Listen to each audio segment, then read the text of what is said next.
Hello students, welcome back. In today's lecture we'll be talking about iron metabolism. There are three aspects of iron metabolism that we will discuss: the intake of iron, the absorption of iron, and the storage of iron.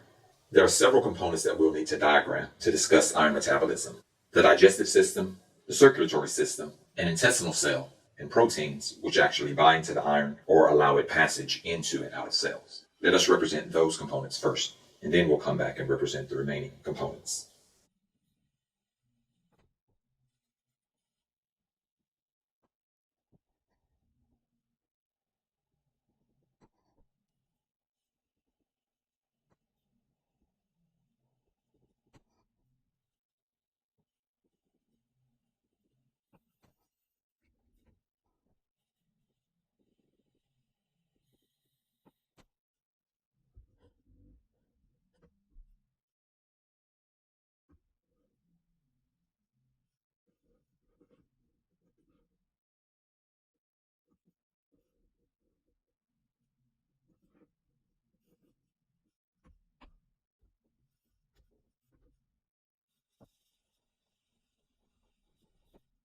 So here we have the basic components involved in iron metabolism. We will need a few additional items, but I'll represent those as we go. The first one that we'll need is going to be a representation of iron itself. Let's represent the two forms of iron. Remember, iron has two possible oxidation states. And so here we have Fe2+, which is ferrous iron, and Fe3+, which is ferric iron. So I think we have all of the components now.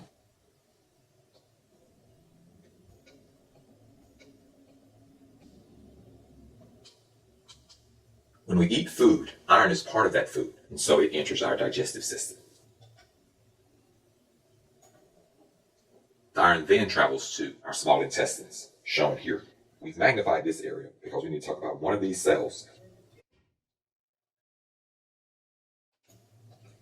And so the iron is going to be in the lumen of our small intestines, or the opening of our small intestines. And this shown here is an intestinal cell. We will annotate everything later. I just want you to see the big picture first. We're going to have Fe3+ and Fe2+. Also in the lumen of the intestines, we're going to have protons.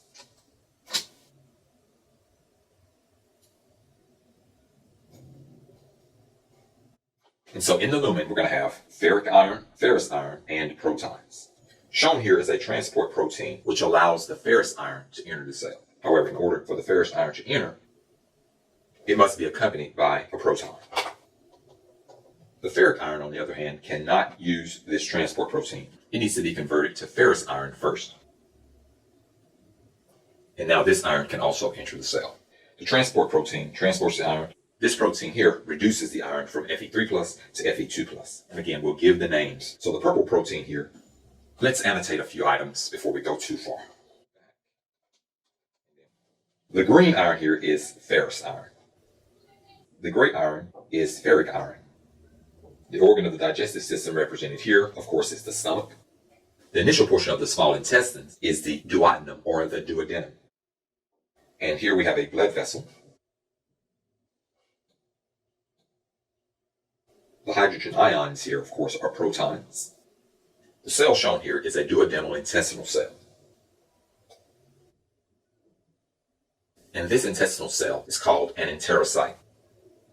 And now we're getting into some detail, but I don't want to give the specifics yet. The protein here, which reduces the ferric iron to ferrous iron, has a specific name, but for now we'll just give it a general name of a reductase. It reduces the iron.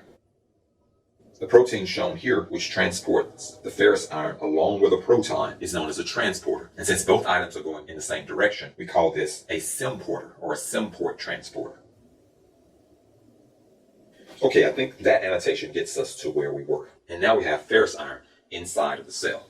Ferrous iron, however, is involved in a very dangerous reaction within cells. Let's represent that reaction. So this ferrous iron can react with hydrogen peroxide to produce free radicals, which are extremely dangerous within a cell. This reaction is known as Fenton's reaction. And so Fenton's reaction is very harmful to a cell. And so for that reason, we can't keep a lot of ferrous iron within a cell. We have to convert it back to the ferric state. And now we have our ferric iron, the safe form of iron. Iron does not exist in a free form within a cell. It is usually associated with a protein. And so in this enterocyte, we've represented that protein here. So the ferric iron and this protein are going to associate with one another.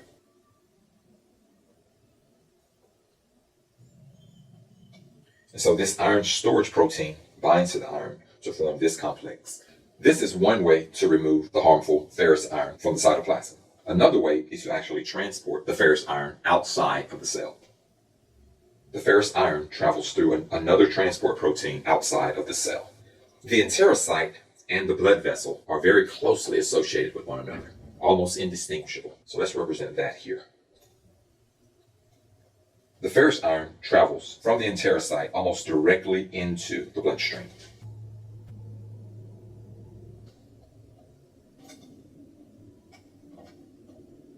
The ferrous form of iron is very reactive and must be converted again to the ferric state. There's an enzyme here which oxidizes the ferrous iron to ferric iron. And as we've mentioned before, iron does not exist in the body in a free form. It is always associated with a protein. And the protein in this case is going to be a transport protein, a protein that transports the iron through the circulatory system. And that is represented here. The ferric iron binds to this transport protein to create this complex of the transport protein and two ferric irons. The iron in this complex has two possible fates. It can move to the bone marrow for erythropoiesis, or it can move to the liver for storage.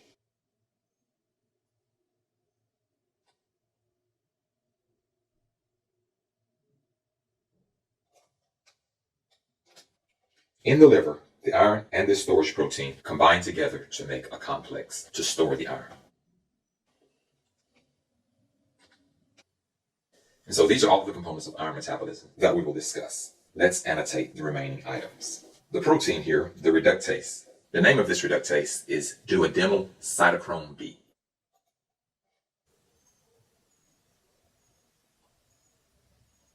So the name of this reductase is Duodenal cytochrome B, abbreviated D-cyte B.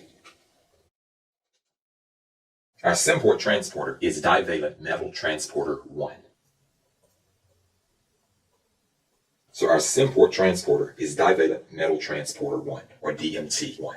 The storage protein here with no iron bound is known as apoferritin. And the complex of apoferritin with the iron is ferritin. And so here we have apoferritin and the iron combined together to make the complex ferritin. The membrane protein here, which allows the transport of the harmful ferrous iron out of the enterocyte, is ferroportin.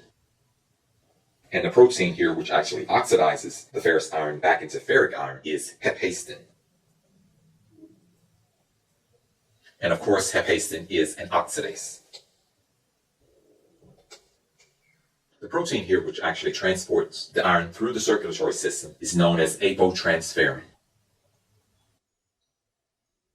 And when the apotransferrin complexes with two irons, it's known as transferrin. And in the liver here, we have, again, apoferritin and the iron making the complex ferritin. And so here again, in the liver, we have apoferritin along with iron making the complex ferritin. And this is how the iron is stored. And so this is all we have to say about iron metabolism. The iron enters the digestive system, goes into the lumen of the small intestines, then is transported into an intestinal cell, an enterocyte. In the reduced state, iron is very active and very toxic. So one of two things can be done to the iron to make it less harmful. We can oxidize it and bind it to apoferritin to make ferritin, or we can transport it out of the cell.